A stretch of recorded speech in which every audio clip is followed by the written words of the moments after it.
احسان اور سیمی خوش خوش واپس چلے گئے، لیکن میری نیند اڑ گئی تھی۔ حشمت برادرز کا ایک کلرک، ایک معمولی سا انسان، اتنی بڑی خوشی سے دوچار ہونے جا رہا تھا۔ کیسی انوکھی بات تھی میرے لیے۔ طالوت کے ساتھ ایک طویل عرصہ گزرا تھا، ایک انوکھی زندگی گزاری تھی، لیکن یہ حقیقت تھی، میں نے اس پوری زندگی کو الف لیلا کی ایک رات سمجھا تھا، جس کی صبح ہوگی، آنکھ کھلے گی، اور آنکھ کھلنے کے بعد میں کلاش ابو الحسن کے علاوہ کچھ نہیں ہوں گا۔ لیکن میں تو ابو الحسن کی مانند بھی نہ ہوں گا۔ وہ دیوانہ تو آزادی سے سڑکوں پر پھرتا تھا۔ میرے لیے تو سخت کھردری رسی کے علاوہ کچھ نہیں تھا جو میری گردن کو لمبا کر دے گی، زبان اور آنکھیں باہر نکل آئیں گی۔ ہاں، الف لیلا کی اس حسین رات کے حسین واقعات کے بعد میری آنکھ کھلے گی تو ہمیشہ کے لیے بند ہونے کے لیے، اور یہ خوفناک تصور میں نے ذہن کے آخری گوشوں میں نہا رکھا تھا۔ یہ تصور جس دم ابھرتا میرے پورے بدن کے مسامات پسینہ اگل دیتے۔ میں تو کسی سے کہہ بھی نہیں سکتا تھا، اپنے اس خوف کو کسی کے سامنے بیان بھی نہیں کر سکتا تھا۔ بیان کرنے کے لیے تھا کون سوائے طالوت کے، اور طالوت ان باتوں کو سن کر ناراض ہو جاتا تھا۔ اسے یہ بے اعتمادی پسند نہیں تھی۔ اس کا کہنا تھا کہ جب وہ مجھ سے جدا ہوگا تو دنیا میرے لیے پھولوں کے ڈھیر کے علاوہ کچھ نہ ہوگی۔ سچ بات ہے، مجھے یقین نہیں تھا۔ طالوت کی قوتیں مسلم تھیں، لیکن میری دنیا اس کی دنیا سے بے حد مختلف تھی۔ وہ سب کچھ مشکل تھا جو طالوت سوچ رہا تھا۔ بھلا کانٹوں کے ڈھیر بھی پھولوں کے بستر میں بدل سکے ہیں، میں کیسے مان لوں؟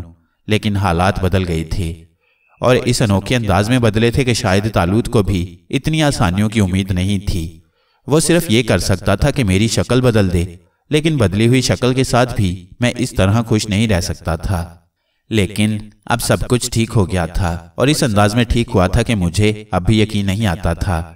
اور پھر اس کے بعد کے حالات، میں نے اپنی پوری زندگی گوش گزار کر دی۔ آپ کو معلوم ہے کہ میں فطرتاً برا انسان نہیں تھا، ایک سیدھا سادہ کلرک۔ اگر زرینہ مجھ سے بے وفائی نہ کرتی تو شاید آج وہ میری بیوی ہوتی، ہمارا ایک چھوٹا سا گھر ہوتا، اب تک 2-4 بچے ہوتے۔ زرینہ بھی شاید گھرانے کو خوشحال رکھنے کے لیے ملازمت کر رہی ہوتی۔ نہ جانے کیسی زندگی ہوتی۔ اپنے طور پر میں پورے وثوق سے کہہ سکتا ہوں کہ میں ایک اچھا شوہر اور ایک اچھا باپ ہوتا، لیکن ایک عورت کی بے وفائی نے میری صورت بدل دی تھی۔ اگر قسمت یاور نہ ہوتی تو جیل میں سڑ رہا ہوتا۔ اگر بات صرف غبن تک ہی رہتی اور حالات زیادہ سنگین شکل اختیار کر جاتے تو پھر اب تک میں کبھی کا موت کی آغوش میں جا سوتا، اور میری زندگی کے ضیاع میں میرا کوئی قصور نہ ہوتا۔ کیسی انوکھی بات ہے، انسان سیدھا سچا رہنا چاہتا ہے، دنیا اور اہل دنیا کے ساتھ مصالحت اور محبت کی زندگی گزارنے کا خواہش مند ہے، لیکن بعض اوقات یہ دنیا والے اس کے پاس کچھ بھی نہیں رہنے دیتے۔ اس کا خلوص، اس کی محبت، اس کی سادگی، سچائی سب چھین لیتے ہیں۔ کاش ایجادات کرنے والے، کاش جہاز بنانے والے، راکٹ اڑانے والے، چاند پر اترنے والے چاند سے پہلے اس زمین کے مسائل حل کر سکتے۔ کاش وہ کوئی ایسا اللہ بھی ایجاد کر دیتے جو صحیح مجرم کی تشخیص کر سکتا، جو بتا سکتا کہ معاشرے کو تباہ کرنے والا وہ نہیں ہے جس نے کسی کی گردن کاٹ دی ہے، اصل مجرم وہ ہے جس نے اسے اس جرم کی طرف تحریک دلائی ہے، جس نے اسے جرم پر مجبور کیا ہے۔ کاش! لیکن میں نے ایک ٹھنڈی سانس لی۔ خیالات کا ریلا اس طرح آیا تھا کہ وقت کا تعین ہی نہیں ہو سکا۔ دور کہیں گھڑیال نے 2 بجائی۔ میں نے آنکھوں میں نیند تلاش کی، لیکن دور دور تک اس کا نشان نہیں ملتا تھا۔ میں نے بے چینی سے کروٹ بدلی، اور پھر افشاں کی حسین شکل میری نگاہوں میں دار آئی۔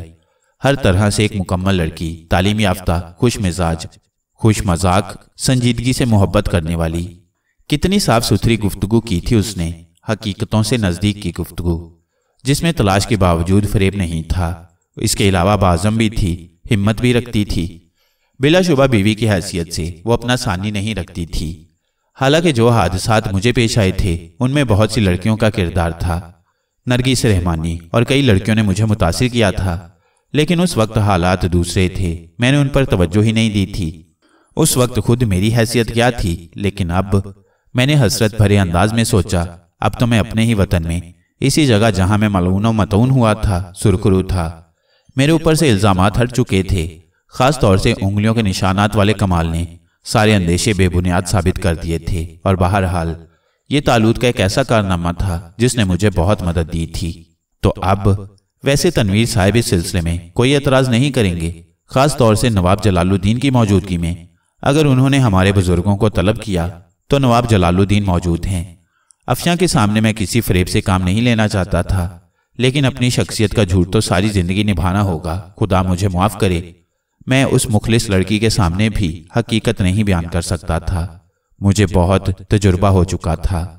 ضمیر کا بوجھ ایک مسلم حیثیت رکھتا ہے، لیکن حالات شاہد رہی ہیں کہ بعض اوقات سچ اور خلوص بھی اس دنیا کے لیے قابل قبول نہیں ہوتے۔ میری تو پوری زندگی ہی اس تجربے کا نچوڑ تھی، چنانچہ میں نے فیصلہ کر لیا کہ یہ بوجھ ہمیشہ برداشت کروں گا۔ عورت میرے لیے نئی نہیں ہوگی، لیکن افشاں کو میں ہمیشہ اپنی زندگی کی نئی عورت سمجھوں گا۔ اور اس وقت نیند میرے نزدیک آنے کو تیار نہیں تھی۔ میں نے بار بار خیالات کو ذہن سے جھٹکنے کی کوشش کی، لیکن افشاں کی تصویر نگاہوں میں جمی ہوئی تھی، اور جب نیند کی کوئی صورت نہیں رہی تو میں اٹھ گیا اور اپنے کمرے سے نکل آیا۔ اس وقت میرے علاوہ اس کوٹھی میں کون جاگ رہا ہوگا؟ میں نے سوچا، کون میری مانند دیوانہ ہے؟ چنانچہ کسی سے ملنے یا گفتگو کرنے کا تو سوال ہی پیدا نہیں ہوتا۔ پھر اس وقت باغ کی ٹھنڈی ہوا ہی سکون بخش ہوگی، کسی کو شبہ کرنے کا موقع دینا بھی حماقت ہے۔ چنانچہ میں دبے پاؤں باغ میں نکل آیا۔ در حقیقت باغ کی فضا اس وقت بے حد حسین تھی، ہر طرف تاریکی چھائی ہوئی تھی۔ تاروں کی مدھم روشنی چاند کی کمی پوری کرنے کی ناکام کوشش میں مصروف تھی۔ ہوا چل رہی تھی۔ میں نے حوض کے کنارے ایک بینچ پر بیٹھ کر گہری سانس لی اور بینچ پر لیٹ کر رخسار اس پر رکھ دیا۔ ٹھنڈے پتھر نے بے حد سکون بخشا۔ پھر کسی کے قدموں کی چاپ سن کر میں چونک پڑا۔ یقیناً انسانی قدموں کی چاپ تھی، اور میں نے گردن اٹھا کر دیکھا اور پہچان لیا۔ میرا دل مسرت سے دھڑک اٹھا، کیونکہ وہ افشاں تھی۔ اس وقت افشاں؟ ذہن کے گوشے سے مسرت پھوٹ رہی تھی۔ اس تنہائی میں کسی مونس کی ضرورت شدت سے محسوس ہو رہی تھی، اور وہ اگر افشاں تھی تو پھر باقی اب کیا رہ گیا تھا؟ میں سکرات کے عالم میں اسے دیکھتا رہا۔ اس کے بدن سے اٹھنے والی خوشبو مجھے اس کے قرب کا احساس دلا رہی تھی۔ افشاں میرے قریب پہنچ کر کھڑی ہو گئی۔ وہ بھی خاموش تھی، اس کے جذبات بھی اس کی گویائی سلب کر رہے تھے۔ میں نے دوبارہ گال ٹھنڈی بینچ پر رکھ دیا اور تاروں کی چھاؤں میں کھڑی افشاں کو دیکھنے لگا۔ واقعی عجیب سچویشن تھی۔ جذبات پھٹے پڑ رہے تھے، لیکن زبانیں اس طرح خاموش ہو گئی تھی جیسے بولنا ہی نہ جانتی ہوں۔ حالانکہ ہم دونوں عملی دنیا کے انسان تھے، حقیقت پسندی کو جذباتیت پر ترجیح دیتے تھے، لیکن اس وقت نہ جانے کیا ہو گیا تھا، بولنے کو دل ہی نہیں چاہ رہا تھا۔ افشاں شب خوابی کے لباس میں تھی، اس کے بال الجھے الجھے نظر آ رہے تھے۔ نہ جانے کتنی دیر گزر گئی، افشاں کسی سنگ تراش کے شاہکار کی مانند خاموش کھڑی تھی، اور میں بینچ پر لیٹا تھا۔ پھر شاید ہم دونوں کو ایک ساتھ ہی ہوش آیا۔ ادھر افشاں کے جسم میں حرکت ہوئی، ادھر میں گھبرائے ہوئے انداز میں اٹھ بیٹھا۔ افشاں ایک قدم اور آگے بڑھ آئی۔ اب وہ سنبھل گئی تھی۔ یہ کیا ہو رہا تھا؟ اس نے سنجیدگی سے پوچھا۔ وہ کہاں؟ میں نے خود کو سنبھالتے ہوئے پوچھا۔ کیوں لیٹے تھے یہاں؟ بڑی پرسکون جگہ ہے افشاں، میں نے گہری سانس لے کر کہا۔ آثار اچھے نہیں ہیں، افشاں مسکراتی ہوئی بولی۔ کیا مطلب؟ جب تنہائیوں میں سکون ملنے لگے، جب انسان راتوں کو جاگنے لگے تو نہ جانے کیا ہوتا ہے۔ بیٹھو افشاں، میں نے بڑی اپنائیت سے کہا، اور افشاں اور آگے بڑھ آئی۔ جگہ دو، اس نے کہا، اور میرے برابر بینچ پر آ بیٹھی۔ اس کے حالات بھی زیادہ ٹھیک نہیں تھے۔ ایسا لگتا تھا جیسے وہ بھی دنیا کے ہر خدشے کو فراموش کر بیٹھی ہو۔ تم بھی نہیں سوئی افشاں؟ میں نے پوچھا۔ بھی سے کیا مراد ہے؟ اس نے شرارت سے پوچھا۔ میرا مطلب ہے تم کیوں نہیں سوئیں؟ آپ کو نیند کیوں نہیں آئی؟ تم شرارت کے موڈ میں ہو، میں نے گہری سانس لے کر کہا۔ قطعی۔ لیکن آپ نے میرے سوال کا جواب نہیں دیا۔ ایک ایک سوال، ایک ایک جواب، میں نے مسکراتے ہوئے کہا۔ منظور، اس نے مسکراتے ہوئے جواب دیا۔ بسم اللہ، میں نے کہا۔ آپ یہاں کس وقت آئے؟ زیادہ دیر نہیں ہوئی۔ اب آپ سوال کریں گے، افشاں نے کہا۔ اس کی آنکھوں میں شرارت ناچ رہی تھی۔ اجازت؟ میں نے مسکراتے ہوئے پوچھا۔ جان کی امان دی جاتی ہے۔ آپ کیوں جاگ رہی تھیں ذلِ سبحانی؟ میں نے سوال کیا۔ ہمارے بستر میں کھٹمل ہو گئے تھے، افشاں نے جواب دیا اور ہنس پڑی۔ غلام جھوٹ کی تشخیص ضرور کر سکتا ہے علی جا، اس کی تردید کی جرت نہیں۔ نہایت بزدل غلام ہے۔ خیر، ہم سچ بتائے دے رہے ہیں، یوسف و زلیخا کا دور تازہ ہو گیا ہے۔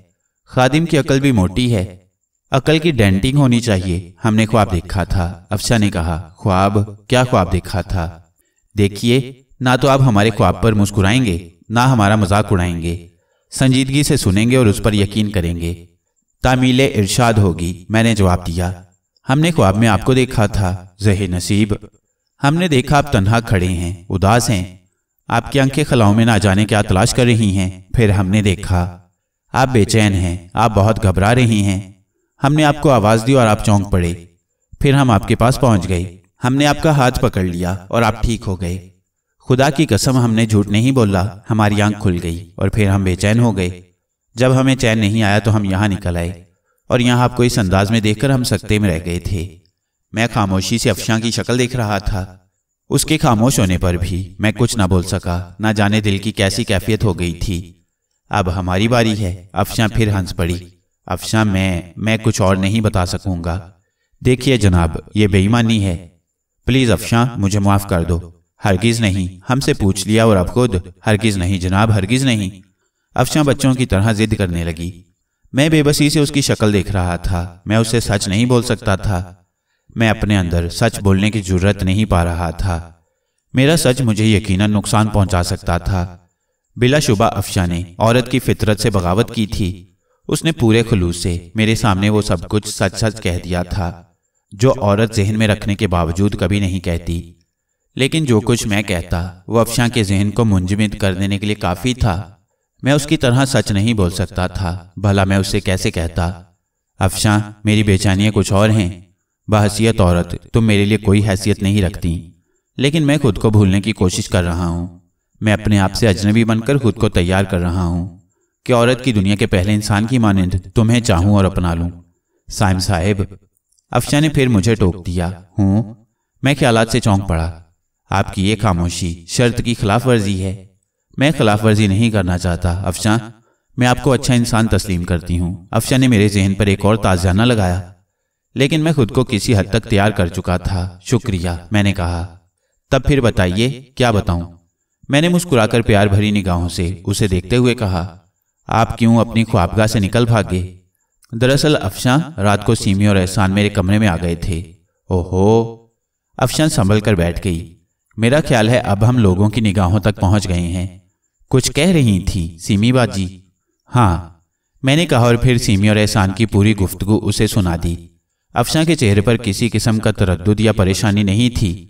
وہ دھیمے دھیمے مسکرا رہی تھی۔ میں خاموش ہو گیا۔ وہ دیر تک مسکراتی رہی اور پھر بولی، لیکن اس میں آپ کے لیے پریشانی کی کیا بات تھی؟ میں پریشان تو نہیں تھا۔ پھر؟ بس افشاں، خوشیوں کا ہجوم اتنا وسیع ہو گیا کہ کمرہ تنگ محسوس ہونے لگا اور میں اس کھلی فضا میں نکل آیا۔ اس وقت تمہارے ہی بارے میں سوچ رہا تھا جب تمہارے قدموں کی چاپ سنائی دی۔ افشاں کے لہجے میں کسی قدر محبوبیت محسوس ہوئی۔ اس نے گردن جھکا لی اور میں عجیب سی نگاہوں سے اس کی شکل دیکھنے لگا۔ بے حد پیاری لگ رہی تھی۔ کئی منٹ تک میں اسے دیکھتا رہا۔ پھر میں نے اسے مخاطب کیا، کیوں افشاں، کیا سوچ رہی ہو؟ ہاں، تھوڑا سا شرما لینے دیں، آخر شرم و حیا لڑکیوں کا زیور ہے۔ وہ اسی طرح گردن جھکائے جھکائے مسکراتے ہوئے بولی۔ ہاں ضرور، میں ہنس پڑا۔ بہرحال حالات ہماری مدد کر رہی ہیں۔ چند منٹ کے بعد اس نے کہا، کیا مطلب؟ آہستہ آہستہ یہ بات پھیلتی جا رہی ہے۔ تم اس سے خوفزدہ نہیں ہو افشاں؟ نہیں، اس نے مضبوط لہجے میں جواب دیا۔ مجھے حیرت ہے۔ کیوں؟ اس میں حیرت کی کیا بات ہے؟ اگر میرا مطلب ہے، اگر تمہارے والدین اس انداز میں سوچنے پر تیار نہ ہوئے۔ یہ ممکن نہیں سائم صاحب۔ اگر ایسی کسی بات کا امکان ہوتا تو میں خود محتاط ہو جاتی۔ میں ان راستوں پر قدم بڑھانے کی عادی نہیں ہوں جو آگے جا کر مسدود ہو جاتی ہیں۔ تمہیں اتنا یقین ہے، آپ کو بھی ہونا چاہیے۔ واقعی؟ یقیناً سائم صاحب، آپ خود سوچئے، مجھے بھی اپنی عزت پیاری ہے۔ میں لاکھ چاہنے کے باوجود آپ کے پاس اس وقت نہیں آ سکتی تھی، لیکن جب راستے صاف ہوں تو پھر کوئی اعتراض میرے نزدیک جائز نہیں ہے۔ افشاں، تم عجیب لڑکی ہو، میں صرف اتنا ہی کہہ سکا، اور آپ کے مقابلے میں غریب بھی۔ افشاں نے کہا اور میں مسکرانے لگا، پھر ہنس پڑا۔ کیوں؟ ہنسی کس بات پر آئی؟ میں بھی کچھ احمقانہ انداز میں سوچنے لگا تھا۔ یعنی؟ بس یوں ہی دل چاہا تھا سوال کروں کہ اگر میں کوئی غریب انسان ہوتا تو کیا تمہاری محبت حاصل کر سکتا؟ ظاہر ہے اس میں ایک پہلو احمقانہ بھی ہے۔ نہیں، خیر ایسی کوئی بات نہیں ہے۔ آپ کی ذات یقیناً محبت کے قابل ہے سائم صاحب، لیکن چند باتیں ضرور ہوتی۔ کیا؟ میں نے دلچسپی سے پوچھا۔ اگر آپ کوئی غریب اور غیر معروف انسان ہوتے تو اتنے لوگوں کی توجہ ہی نہ حاصل کر پاتے۔ کون آپ کے بارے میں اس انداز سے سوچتا؟ اگر آپ کی مکمل شخصیت میرے سامنے آ بھی جاتی تو میں یہ ضرور سوچتی کہ آپ ایک اچھے انسان ہیں۔ میں آپ کی عزت کرتی، لیکن زندگی گزارنے کا تصور آپ سے وابستہ نہیں کر سکتی تھی۔ مجھے معاف کریں، میں آسمان سے نہیں اتری ہوں۔ ہاں، آپ کی قربت کے بعد